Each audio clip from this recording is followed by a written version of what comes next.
I'm Greg Hunter. Welcome to USAWatchdog.com. With us, a regular guest, our former CIA officer and whistleblower. He's the author of the book all about the deep state and the shadow government. The book is titled From the Company of Shadows. I'm talking about Kevin Shipp. Kevin Shipp, thank you for joining us today on USAWatchdog.com. Greg, it's good to be with you as always. Let's get right into it. I know you got some news about you're going to be building a website more than for the love of freedom.net, which is a wonderful website, but you're going to be expanding that. We'll talk about that a little bit at the end of the show, and also about how people can support you. But I wanted to get into with this breaking news, this new news about it looks like the CIA whistleblower, and I use that loosely, as you say, faker, leaker, not a whistleblower, fake whistleblower, but the CIA whistleblower at the center of this impeachment scam, and I can't call it anything else, is none other than, it was fed by none other than John Bolton.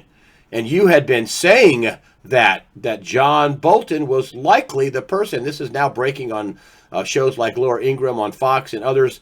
It's looking a lot like John Bolton was at the center of this leaking to the quote-unquote whistleblower. Tell me about his motivation and what's going on with Bolton being the leaker. And then how did you know he was the guy? Well, I'll tell you, Greg, just knowing how things work on the inside with the National Security Council and who has access, and I tweeted this out about 2 weeks ago, that the person who had the access to that would have been, of course, John Bolton in his national security role. And then with this huge falling out, which was dirty and nasty, that he had with Donald Trump, it was a huge fraction there. And Bolton essentially was fired, which left him disgruntled. The person that would have had access to leak that phone call would have been John Bolton.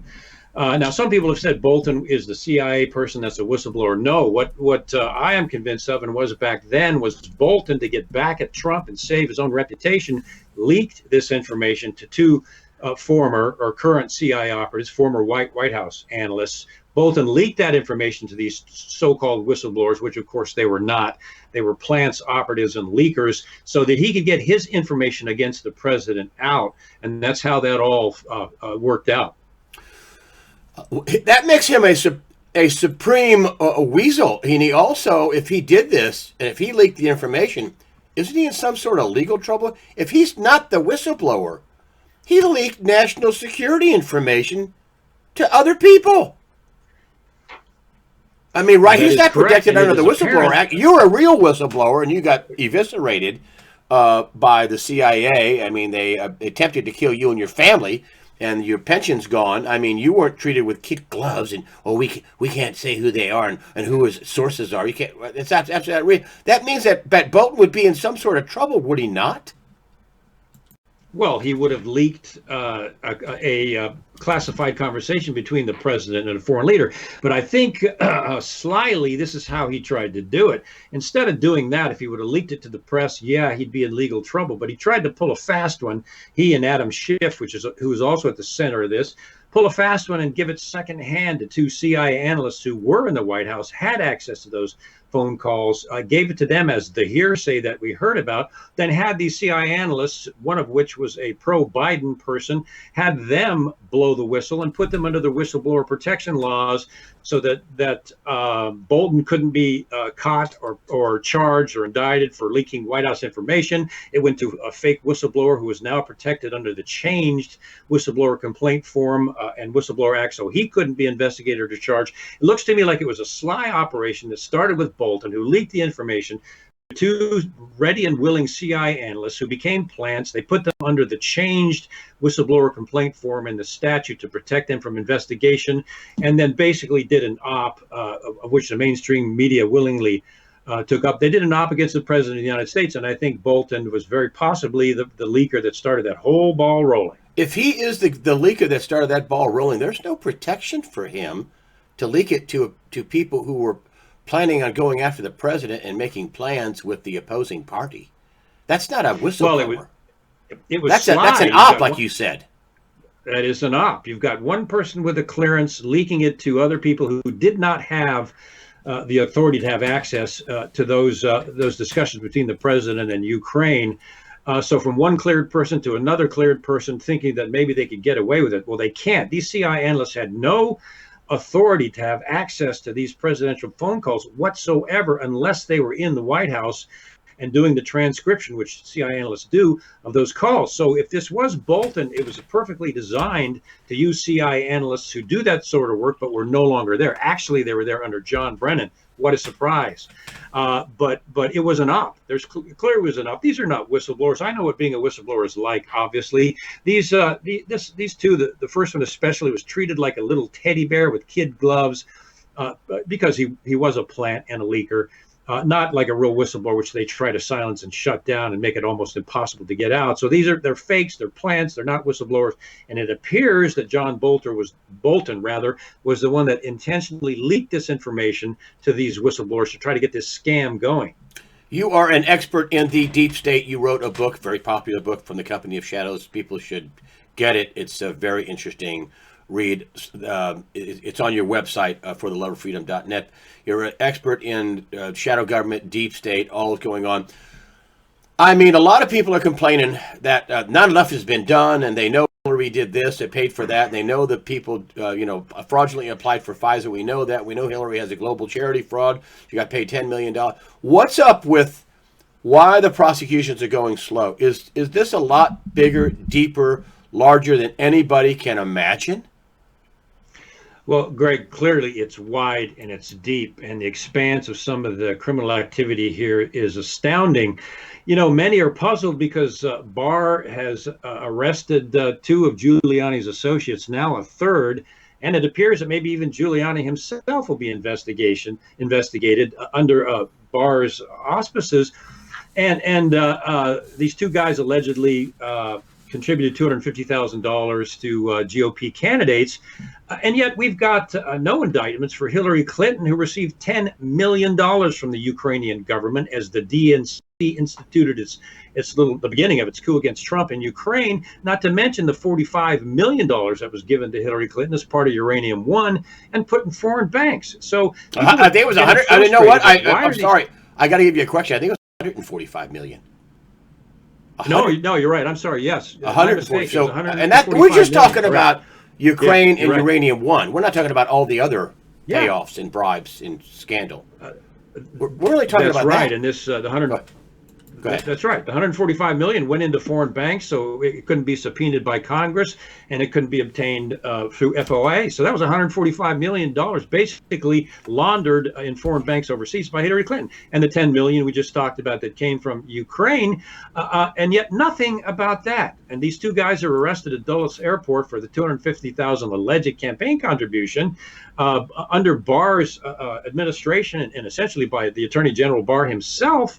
And yet these other things are not even being looked into. So that's causing a lot of concern, Americans, as I think it should. So tell me how is the president, let's talk about maybe why this is going on. I want to give the president and Barr the benefit of the doubt. And I know you understand the workings of the deep state is huge. Is he afraid of taking down so many daisy chain? If you take on this person, there's going to be a daisy chain of players that go down that were involved in all this. Is he afraid of taking down the government, wrecking the stock market? Yeah, Greg, I think that's a good point.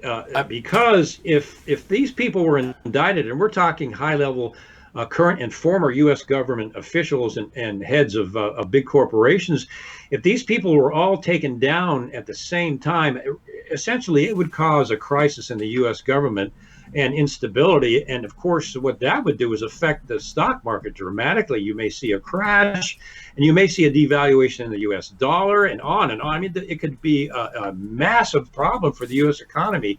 So, we're holding out hope that this is the reason they're delaying to make this slow enough so that it doesn't affect the stability of the U.S. government and the stability of the U.S. economy. So that's very possible that that's what's going on. And the deep state, I mean, they got their tentacles everywhere. I mean, when you wrote your book from the Company of Shadows, they have people on the payroll. They have people co-opted. I mean, you just had General Mattis on CBS. The nana poo-poo, he's like, oh, the president called me overrated. He acts like a baby. This is Mad Dog Mattis. Yeah. It's Mad Dog Baby Mattis. Why don't you just shut up? Why don't you be patriotic, Mad Dog? Yeah. Well, Also yeah, that's McRaven, Admiral McRaven, who's a Clintonista, oh saying yeah. he's in a New York Times op-ed. The propaganda is ratcheting ever higher, and they're getting more and more people to beat this impeachment drum. Tell me about what you're seeing here. Oh yeah. Yeah, McRaven was a dirty actor going back to Obama. He was an Obama. Obama used him, and he did some very unethical things while he was in office, and beyond that. So you will consider the source there. The concern is everybody's waiting because there's no question about the fact that it's kind of like in elementary school. I know you are, but what am I? The Democrats are accusing, and the DNC are accusing President Trump of exactly what they did in the Ukraine, which is really, really deep and really, really dark, and actually was the beginning of the Russia collusion hoax that came out of Ukrainians contacting Russian officials.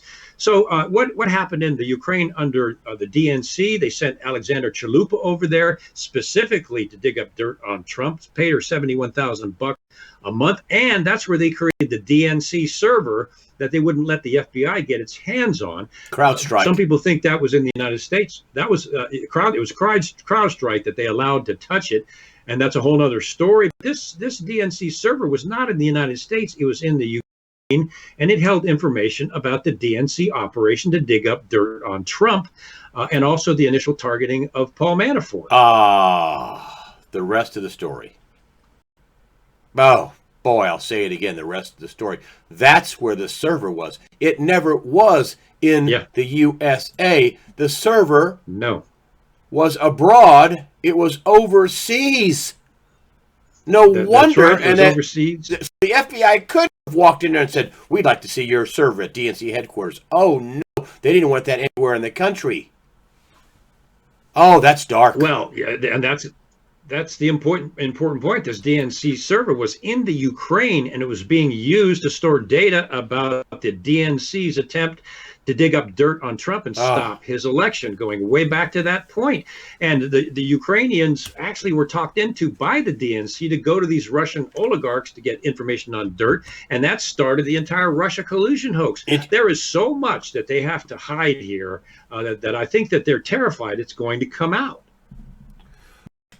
Well, how did they get all these former admirals and generals and all these people to come out and weigh in? Are they all part of the deep state? Are they all part of the dirty, nasty, shadow government deep state? It's almost like they're treasonous, they're seditious, they're unpatriotic, they're un-American. I mean, they're on China's team.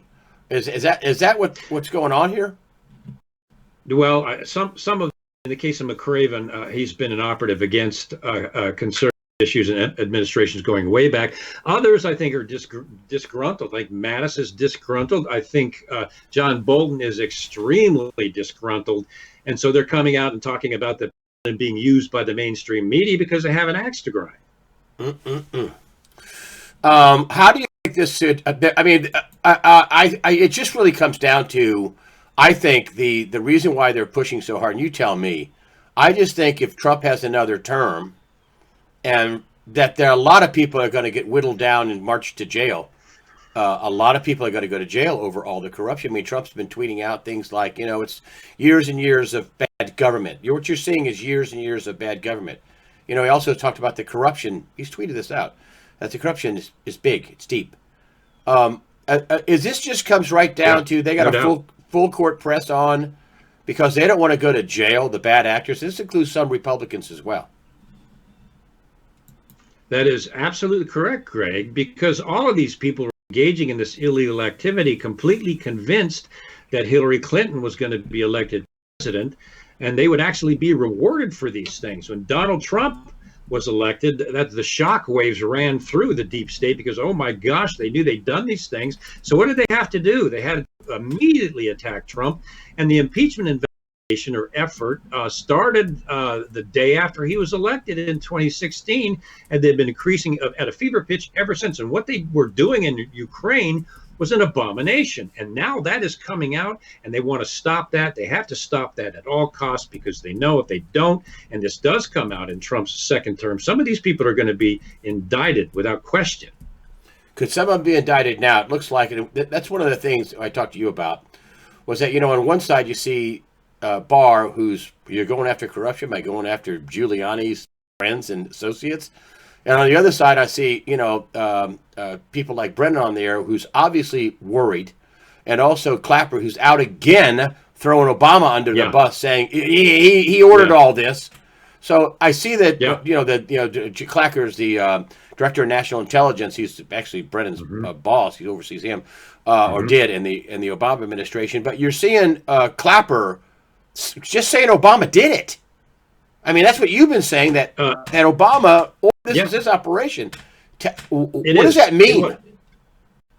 It was Obama's order. And your text, you remember they talked about that their effort was being directed by the White House. And as I've said before, the president every single day gets the PDB, the president's daily brief. I was involved in that when I was in the CIA, and he gets briefed on the highest level intelligence operations that are going on in our government and overseas. He would have and was briefed on this the Russia collusion hoax daily in the CIA's Russian PDB. So this leads, without a doubt, this leads all the way to Barack Obama.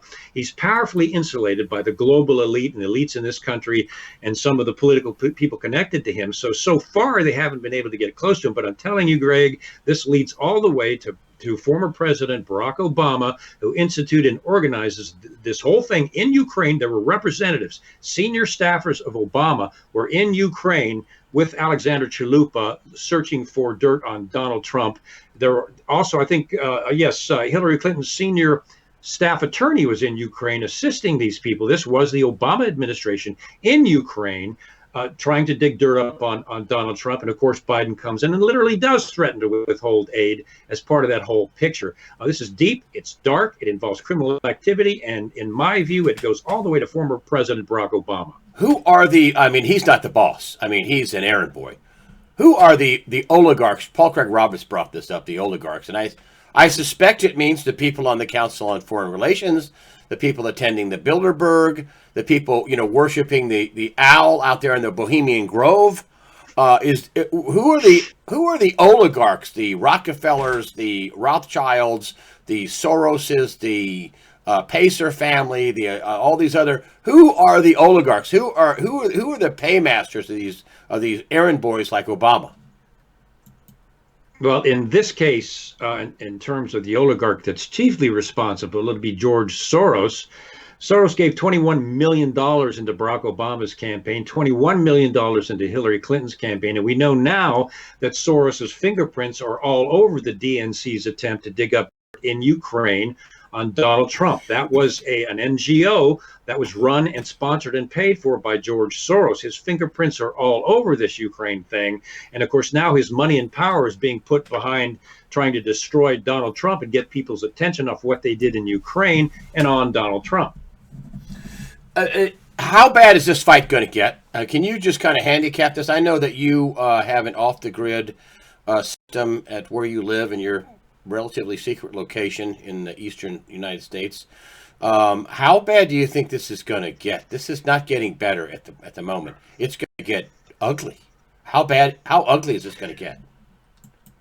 I agree, Greg. We're already seeing a brewing, I guess what you call a civil war within the United States and the civilian population. There is a war in Washington, D.C. between Schiff and the others that are trying to eliminate the people's choice of the president and the American voters. That's going on. It's getting worse and worse. You can see the violence on the streets getting worse and worse against Trump. This is going to escalate almost monthly, in my view, as we see more violence on the streets and more splits in Washington, D.C. And it is so seminal all the way down to the corruption we're talking about that there has got to be only one party or parties left standing in this, and that is either the Trump administration or the DNC and some of the globalists that want Trump out of there, and obviously are progressive Marxists and want to change in our Constitution. Only one of them is going to be left standing. That's how deep and dark this is, how powerful it is, and how many senior level officials are involved. So one party is going to be left standing. It's going to get nasty. It's going to get ugly by the month. What do people need to do to protect themselves? I've told them, get ready and stay ready. The two places you don't want to be when the whole thing hits the fan is a gas station and a grocery store. What do people need to do? That's right. I mean, really, I don't mean to. That's not a joke. It'd be funny, but it's I think it's going to get nasty. But go ahead. You're right. You do too. What do You're people right, need to Greg. do? Well, we live on an off-the-grid farm, as you know, and we're not connected. Our solar panels and system is not connected into the grid for a reason. We found that out in California. Grid goes down, your solar power goes down. We are completely self-sufficient. Of course, we have self-sufficient. We have several layers of security. I recommend people start becoming self-sufficient from the system, the monetary system in this country. Number one, out of debt. Number two, understand that with all this, there is a financial crisis coming. There is war in Washington. There is war in the streets between the two cultural factions, and people need to protect themselves. And Greg, I'm more concerned. I'm not concerned necessarily about government black-booted thugs busting into our houses. What I'm concerned about is roving gangs of thugs. Once this hits a fever pitch, going after people and breaking in, killing them and taking their things. That's where we're heading. So people need to understand they've got to protect themselves, and the best way is ahead of time. We don't know exactly when that's going to happen. It could be 2 years, it could be 5 years, but the point is people need to start preparing themselves now for this because it is coming. And we're busy. We're all trying to survive, but people need to step aside just for a couple minutes and realize, look this in the face, it is coming. So start preparing yourself and your family now. And that includes some, some storable food, storable water. I mean, just stuff. Right. You're hoping that maybe this won't go on for months. If it, Right. it may go on for a few weeks before they get control of it. I mean, I don't want to sound dark, but I mean, agree.